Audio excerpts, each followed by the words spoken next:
First నుంచి కూడా ఈ గొడవలు ఇవన్నీ మనకెందుకు, అంటే సినిమా ఇండస్ట్రీలో చాలా మంది ఏంటంటే పాపులర్ అవ్వాలి అంటే కాంట్రవర్షియల్ ఎక్కువ చేయాలి అనుకుంటారు.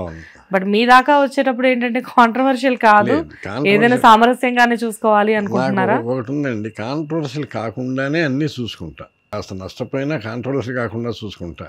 కానీ నాకు ఒక చిన్న వీక్నెస్ ఉంది. నేను కనుక కోపం వచ్చి ఏదైనా జరిగిందంటే ఇంకా మళ్ళీ వెనక క్షమార్పణలు ఏమి ఉండవు. ఇంకా లేదు, ఇంకా క్షమార్పణలు కానీ మనిషి ఎలాంటి వాడైనా ఎట్లాంటి గొప్పవాడైనా సరే వాడిని వదిలేసి వెళ్ళిపోతారు. ఎంత నష్టం వచ్చినా పర్వాలేదు, నాకు అక్కర్లే, వాడు వద్దనుకున్నానంటే తీసేస్తాను. కానీ మ్యాక్సిమం మాత్రం ఎవ్వరు నన్ను కష్టపెట్టినా ఇష్టపడ్డా ఎవరిని వదలను, వాళ్ళు నన్ను వదలరు. అంత మటుకు నేను సేఫ్, వాళ్ళు సేఫ్. సూపర్. సో డైరెక్టర్స్ గురించి మాట్లాడుకున్నాం. ఇండస్ట్రీలో మీకు నచ్చిన, మీకు సన్నిహితులైన హీరోలు ఎవరు? అలా చెప్పడం కొంచెం కష్టమే. సరే, మీరు వర్క్ చేసిన హీరోల గురించి నేను అడుగుతా. అంటే ఒక డైలాగ్ రాసేటప్పుడు ఎగ్జాంపుల్ ఒంటరి పోరాటం వెంకటేష్ గారు. సో వెంకటేష్ గారు ఒంటరి పోరాటం దగ్గర నుంచి ఇప్పుడు వరకు కూడా he's the family hero. So అలాంటి హీరోకి అప్పట్లో డైలాగ్, అప్పుడు వెంకటేష్ గారు ఫ్యామిలీ హీరోనా మాస్ హీరోనా, అప్పుడేమనేవాళ్ళు ఆ సినిమా టైంలో ఆయన్ని? ఆ టైంలో మాస్ సినిమాలు ఎక్కువ చేస్తున్నారండి. కొన్ని ఫ్యామిలీ, ఒకటి అలా ఫ్యామిలీ వచ్చినా ఎక్కువ మాస్ ఓరియంటెడ్ గానే ఉన్నాయి. టోటల్ గా ఫ్యామిలీకి వచ్చేసి ఒక టైం తర్వాత ఆయన పెళ్లి చేసుకుందాం, ప్రేమించుకుందాం, పవిత్ర బంధం లాంటి సినిమాలు చేసి కంప్లీట్ గా ఫ్యామిలీ, అంటే ఆడవాళ్ళకి కొంతమందికి ఆ టైంలో చిరంజీవి గారు ఫేవరెట్ ఉండొచ్చు, బాలయ్యబాబు గారు ఫేవరెట్ ఉండొచ్చు, నాగార్జున గారు ఫేవరెట్ ఉండొచ్చు, కానీ డిఫాల్ట్ గా అందరికి వెంకటేష్ గారు ఫేవరెట్. శోభన్ బాబు గారు కృష్ణ గారు కలిస్తే వెంకటేష్ బాబు అండి. Wow, super. వాళ్ళిద్దరు కలిస్తే, ఎందుకంటే కమర్షియల్ గా కృష్ణ గారు అంత డైనమిక్ ఫైట్స్, ఈడ్స్, డాన్స్, హడావుడు అంతా చేసేవాడు. శోభన్ బాబు గారు అంత ఫ్యామిలీ సినిమాలు చేసేవాడు. ఈ ఇద్దరిని మిక్స్ చేస్తే వెంకటేష్ బాబు అయిపోయింది. Super, right. సో వెంకటేష్ బాబు గురించి చెప్పండి సార్. అంటే ఎలా, అంటే మీరు ఒక డైలాగ్ రాసేటప్పుడు అసలు మీకు ఆయనకి ఉండే అనుబంధం ఎలా? మంచి వ్యక్తి అండి ఆయన, మంచి వ్యక్తి, చాలా డెడికేటెడ్. తను నేర్చుకునే దాని మీదే ఉంటాడు ఎప్పుడు. చాలా బాగుంటుంది రిలేషన్, చాలా బాగుంటుంది, మంచి ఫ్రెండ్లీగా ఉంటాడు, ఎఫెక్షనేట్. సార్ బాలయ్యబాబు గారితో కూడా మీకు మంచి అనుబంధం ఉందని తెలిసింది. రాసిన సినిమాలు తక్కువైనప్పటికీ కూడా ఆయనతో ఉన్న మీ క్లోజ్నెస్ కానివ్వండి, మీ బాండింగ్ కానివ్వండి చాలా ఎక్కువ అని చెప్పేసి నేను విన్నాను. ఏంటి అసలు బాలయ్యబాబు గారితో ఎలా ఉంటుంది? నాకు తెలిసి వీరభద్ర మూవీ రాసినట్టున్నారు మీరు, రైట్? చెప్పండి. తను ఓపెన్ అండి, ఏదైనా దాపరికం ఉండదు, మనసులో ఒకటి బయటికి ఒకటి ఉండదు.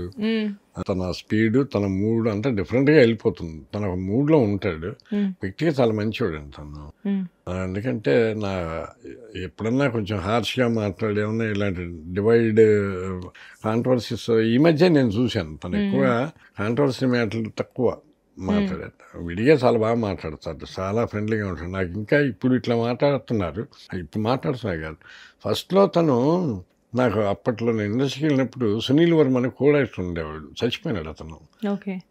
రాఘవ గారు కూడా అతను చెప్తుండేవాడు, బాలయ్య బాబు ప్రొడక్షన్ బాయ్స్ భుజం మీద చేసి వాళ్ళ జేబులో బీడీ తీసుకొని తాగుతూ వాళ్ళ మధ్య కూర్చొని టీ తాగుతూ కూర్చునేవాడు. అంత క్లోజ్గా ఉండేవాడు. మెల్లమెల్లగా పొల్యూట్ చేశారు అందరూ కలిసి బాలయ్య బాబుని, కొంచెం కోపకారిగా తయారు చేశారు.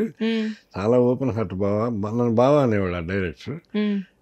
తన డైరెక్ట్ అయినాడు సునీల్ వర్మ అతని పేరు. ఆత్మబంధం సినిమాలో యాక్ట్ చేశాడు అతను. ముగ్గురత్తల ముద్దులు సినిమాలు చేసినాడు. బాలయ్య బాబుని గురించి తనే చెప్పింది ఫస్ట్ నాకు, నేను ఇండస్ట్రీకి వచ్చిన చాలా మంచివాడు తను.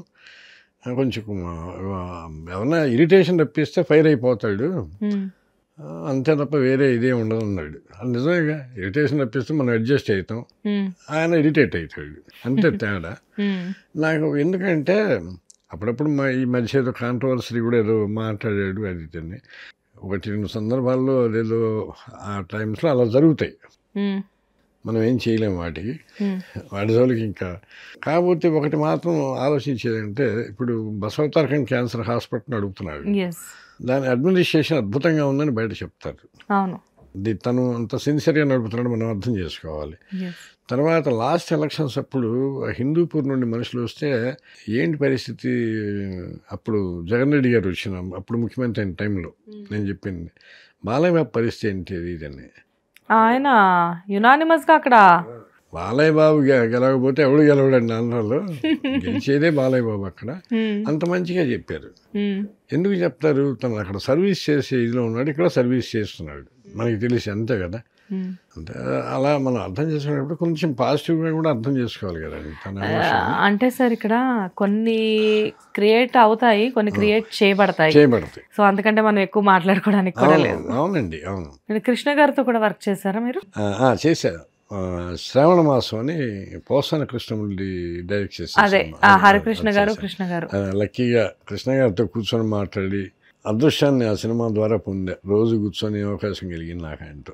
సినిమా అప్పట్లో ఏంటంటే పెద్దగా ఆడలేదు అనే టాక్ వచ్చింది, కానీ ఆ సినిమా వన్స్ టీవీల్లోకి రావడం మొదలుపెట్టిన తర్వాత ఇప్పటికీ కూడా శ్రావణ మాసం సినిమా అంటే ప్రతి ఒక్కళ్ళు చూస్తారు. అండ్ అందులో ఒక పాపులర్ సాంగ్ కూడా ఉంటుంది, తెలుగు వారి పెళ్ళి అని చెప్పేసి. ప్రతి పెళ్లిలో కూడా కంపల్సరీగా ఆ సాంగ్ ఉంటుంది. మెమరీ నాకు కృష్ణ గారితో సినిమా చేశాను అనేది రికార్డులో ఒకటి ఉందన్నమాట నాకు. అంటే కృష్ణ గారు, విజయ నిర్మల గారు ఇద్దరు ఉంటారు ఆ సినిమాలో. ఎలా అంటే అందులో ఉన్న కాస్టింగ్ అంతా చాలా మంచి కాస్టింగ్. అంటే కృష్ణ గారు, విజయ నిర్మల గారు, ఇటు ఆపోజిట్ లో హరికృష్ణ గారు, భానుప్రియ గారు, మంచి ఆర్టిస్టులు అందరూ కూడా. ఆల్మోస్ట్ వాళ్ళు ఇండస్ట్రీలో చాలా మంది అందులో కామెడియన్స్ అంతా ఉన్నారు. అవునవును, ప్రతి వాళ్ళు ఉన్నారు. అవును, అందులో వచ్చే వాళ్ళు త్రిమూర్తులని వాళ్ళందరూ కమెడియన్స్ మొత్తం అందరూ ఉంటారు కదా అందులో. గుర్తున్నాయి, నేనే మర్చిపోయినా. అంటే నేను రీసెంట్ గా కూడా కాదు, ఒక 6-7 years బ్యాక్ చూసాను. అదేంటో సినిమా చూస్తే నాకు అట్లా క్యారెక్టర్స్ గుర్తుండిపోతాయి. సరే, సో అందులో డైలాగ్స్ మీరే కదా రాసింది మొత్తం. ఆ డైలాగ్స్ అన్ని భలే ఉంటాయి sir. Cat walk, rat walk, Bhanupriya గారితో. అండ్ ఇవన్నీ కూడా నాన్నగారండి అని హీరో కానివ్వండి, ఇదంతా కూడా. అండ్ కళ్యాణికి ఆ తెలంగాణ యాస అదంతా కూడా మొత్తం అంతా ఆ డైలాగ్స్ కూడా మొత్తం మీరే కదా. అంటే రాశాను, బెటర్మెంట్ ఆటోమేటిక్గా అక్కడ జరిగిపోతుంటుంది. కొన్ని బెటర్మెంట్ మనం సలహాలు అడిగి తీసుకుంటాయి కొన్ని సమయాల్లో. మా అన్నలకి నేనే రాశాను, మురళి కూడా రాస్తాడు కదా. మురళి ఇద్దరు ఉన్నాం కదా అక్కడ. అవునవును, తనకి సగం ఇద్దరు మంచి రైటర్స్. తన సినిమాకి నన్ను పెట్టుకున్నాడు, అది విషయం. అంటే అక్కడ డైరెక్షన్ లో బిజీగా ఉన్నారుగా.